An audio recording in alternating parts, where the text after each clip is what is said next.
नमस्कार। आज हम एक दस्तावेज देख रहे हैं जिसका टाइटल है रेखा सरकार 100 दिन और ऐप का वार। नाम से ही लग रहा है ये रेखा गुप्ता सरकार के शुरू के 100 दिनों पर आम आदमी पार्टी की जो आलोचनाएं हैं उनके बारे में है। बिल्कुल। और ये जो स्रोत है ये खास तौर पर आम आदमी पार्टी की एक प्रेस कॉन्फ्रेंस पर आधारित लगता है। अच्छा। इसमें पार्टी ने जो सरकार की कथित नाकामियां हैं या जो वादे पूरे नहीं हुए उनको सामने रखने की कोशिश की है, ऐसा लगता है। तो आज हम इसी को थोड़ा खंगालेंगे। हाँ, देखते हैं कि ऐप का क्या नजरिया है और क्या आरोप है उनके। हाँ, तो चलिए शुरू करते हैं। स्रोत के हिसाब से ऐप का जो पहला और मुख्य आरोप है वो यही है कि इन 100 दिनों में न तो कोई नई स्कीम आई और न ही जो पुरानी चल रही थी उन्हें बचाया गया। ये तो काफी सीधा हमला है। हाँ बिल्कुल। और इस दावे को थोड़ा वजन देने के लिए स्रोत में आपके कई नेताओं का जिक्र है। कौन कौन है? जैसे पूर्व मुख्यमंत्री आतिशी, सौरभ भारद्वाज, संजीव झा हैं और कुलदीप कुमार। ऐसा बताया गया है कि इन सब ने मिलकर कोई 15 कथित विफलताओं की एक लिस्ट दी है। 15? काफी लंबी लिस्ट है ये तो इसमें मुख्य बातें क्या है?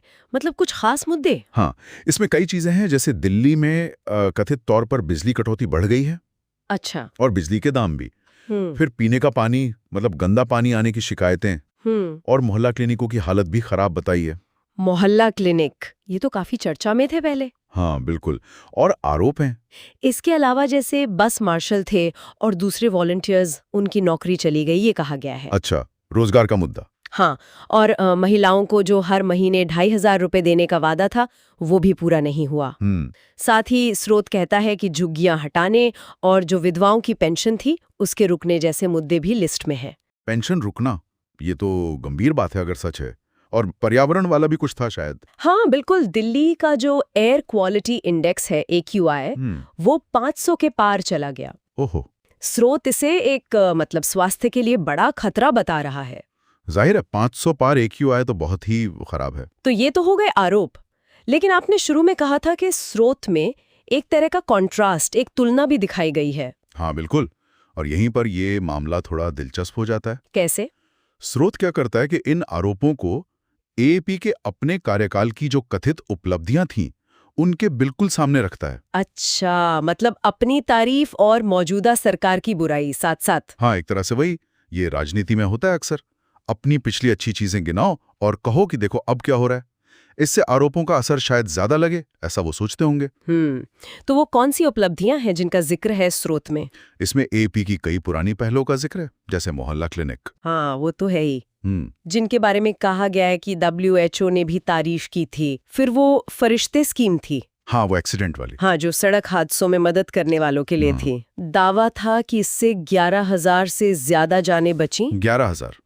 और मुफ्त बिजली पानी योजनाएं, उनका भी जिक्र। हाँ, और शिक्षा और सेवाओं पर भी कुछ था शायद। हाँ, शिक्षा में सुधार की बात है। जैसे सरकारी स्कूलों की रैंकिंग सुधरी, जिसे BBC ने भी कवर किया था, ऐसा स्रोत बताता है। अच्छा।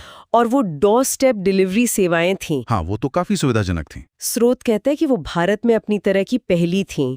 और तो और लैंसेट रिपोर्ट की एक टिप्पणी का भी हवाला है जिसमें दिल्ली की पब्लिक हेल्थ सिस्टम की तारीफ की गई थी, ऐसा कहा गया है। तो स्रोत का पूरा नैरेटिव ये बन रहा है कि देखो पहले ये सब कितना अच्छा चल रहा था। हाँ, और रेखा सरकार ने आते ही इन तथाकथित जनहितकारी योजनाओं को या तो बंद कर दिया या उनमें रुकावट डाल दी। ये तो वाकई बड़ा आरोप है। बिल्कुल। और स्रोत इसके जो कथित परिणाम हुए उनका भी जिक्र करता है। जैसे युवाओं की नौकरियां चली गईं, मरीजों को इलाज नहीं मिल पाया और कुछ गरीब लोग बेघर हो गए। ये सब AAP के हवाले से कहा गया है, ध्यान रहे।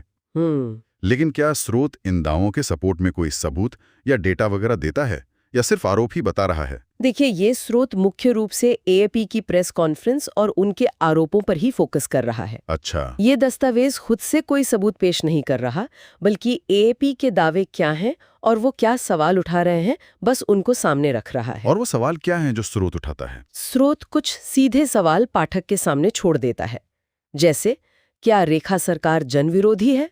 क्या ये योजनाएं बंद हुई वो फिर से लागू होनी चाहिए? और राजनीति में जवाबदेही कितनी जरूरी है? इस तरह के सवाल। तो पाठक खुद सोचे। हाँ बिल्कुल। तो कुल मिलाकर देखें तो ये स्रोत हमें रेखा सरकार के शुरुआती 100 दिनों पर आईएपी का एक बहुत ही आलोचनात्मक नजरिया दिखाता है। तीखा नजरिया। हाँ, तीखा, और फोकस पूरे तरह से वादे पूरे न करने और पुरानी योजनाओं को कथित तौर पर बंद करने पर है। सही है। और ये हमें एक अहम सवाल पर सोचने को मजबूर करता है ना। किस तरह का सवाल? कि भाई जब राजनीतिक दल एक दूसरे पर इस तरह के आरोप प्रत्यारोप लगाते हैं जी। तो एक आम नागरिक कैसे समझे कि असल में नीतियों का असर क्या हो रहा है? हाँ, ये तो मुश्किल है। और किसी भी सरकार के लिए पुरानी नीतियों को जारी रखने और एक नई दिशा अपनाने के बीच वो सही बैलेंस कैसे बने, ये हमेशा एक बड़ा सवाल रहता है शासन में। इस पर सोचना चाहिए।